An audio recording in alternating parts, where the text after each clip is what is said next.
Hi, friends.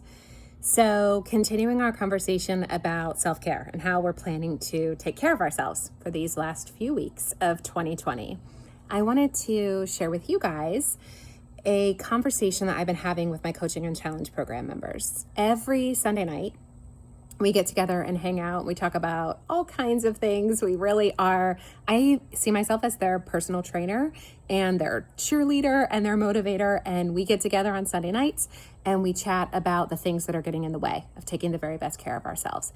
And one of the conversations that we've been having in an ongoing way for the past few weeks is the idea that there's so many demands placed upon us, always, but especially right now, and figuring out how to juggle all of them.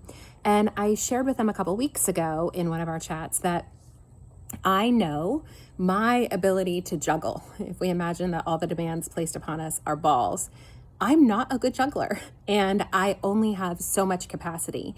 So I shared with them that what I try to do is intentionally decide which balls I'm going to set down on a particular day, or usually I do it on a weekly basis. And then yesterday, someone asked me the really good question of, what does that look like practically? How do I do that? And I shared with them about something that I've been doing for a while now. And I wish I could remember where I first had the idea. I'm sure I was inspired to do it by somebody else, but I've really kind of honed this habit and I thought I would share it with you and hopefully you can use it and incorporate it. And that habit is that at the beginning of every week, in addition to creating a list of things that I am going to do on the week, my to-do list for the week, I also have been creating a list of things I'm not going to do. I know when you hear that, you might think first of things that you are trying as far as to break habits or trying to do that don't add a ton of value to you. And sometimes I have things like that on that list. Like sometimes I say I'm taking a news break this week, or I'm taking a social media break, or a sugar break, or something, along those lines. But what I want to share with you is that very often on my I'm not going to do this week list are things that are actually really important to me. They're priorities that I have, and they're things that I want to have the time to do. It's hard to put them on that list, but it's practical to put them on this list. And I gave them the example last night of self-care. So imagine, this is probably not you, although all of them said, how did you know I was doing that to myself? Let's just say in the area of self-care, you're saying to yourself that every day you want to drink 8 to 10 glasses of water. You want to get 8 hours of sleep. You want to meditate. You want to journal. You want to go for a walk. You want to be on your yoga mat or go to the gym or something along those lines. You want to do all of these things. If all of them aren't already happening on a consistent basis, all of those could be really good and important things. But sometimes it is the length of that list that is weighing us down and preventing us from doing any one thing on it. So the challenge I gave to them this week that I would give to you is, you can do this for all areas of your life, but even if you just look at the area of self-care, what are all the things you're telling yourself you should be doing every day?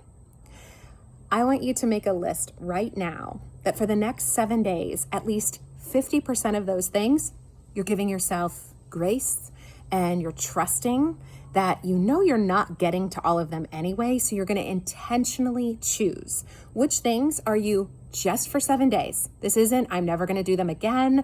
This isn't, these things aren't important to me or they don't add value, but you're just intentionally going to free yourself of the mental burden of telling yourself every day you should have done them. What are the things that you can put on your I'm not going to do list for the next 7 days? I'd love to hear it. If you want to send me a DM or comment or share it with me, I'm always welcome and excited to hear those things. But I really encourage you to be honest with yourself about what is practical for you right now.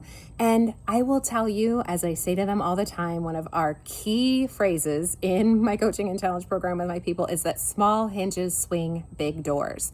or that we have to take these tiny steps. And if you pick 50% of those things, maybe in the next 7 days, if you're only trying to do half, you actually get that stuff done. And maybe getting that stuff done makes other things that you have to do throughout your day a little bit easier. Maybe it amps up your productivity or decreases your stress or something else that is a weight on you that's slowing you down. And in doing that for a week, you find some new rhythm or flow that then enables you next week to pick one of those things that was on your I'm not going to do this week, and you can add it in. Or maybe it takes a couple of weeks to get to that point. But really release yourself. Don't just put on the I'm not going to do list the things that you are telling yourself are bad for you. You can put some of those on if you want to, but put on even things that are good for you and that are important to you, but that you just can't tackle this week. Try it and let me know how it goes. Guys, this is the kind of work I do. I am passionate about helping you, not just with the actual tools for the self-care practices that you do. I'm a movement and a mindset person. My programs always incorporate those things, but I don't just want to give you the exercises and the videos to do that. I want to make sure you actually use them. So I deliver my stuff in a way that allows me to come alongside you, coach you, troubleshoot with you, be there when you have questions. I am opening up registration. It's open right now for my No Time Self-Care Challenge. This is a 6-week challenge. You can do it at any time, but I do it with my coaching and challenge program members over the holiday season. We're starting at next Monday, and we're going to go 5 minutes a day for 6 weeks. As many days as you can. You have 5 minutes a day. You definitely do. And I'm going to give you, for each of those 5 minutes, practices that will absolutely pay dividends all day long. You'll invest the 5 minutes and then you'll see the benefit from those all day long. And I do it with these weekly chats where we get together and we troubleshoot through things. I'm doing a live run through of this with my coaching and challenge program members. So I'm giving you, if you register for the No Time Self-Care Challenge, you also get membership in my coaching and challenge program all the way through the end of this year. You can see how I work with people and really get some good support so that you head into next year. Please let next year be a breath of fresh air for all of us, but that you head into it with momentum and some positive ways to take care of yourself instead of just feeling overwhelmed and overweighted by all the craziness that we've all been dealing with.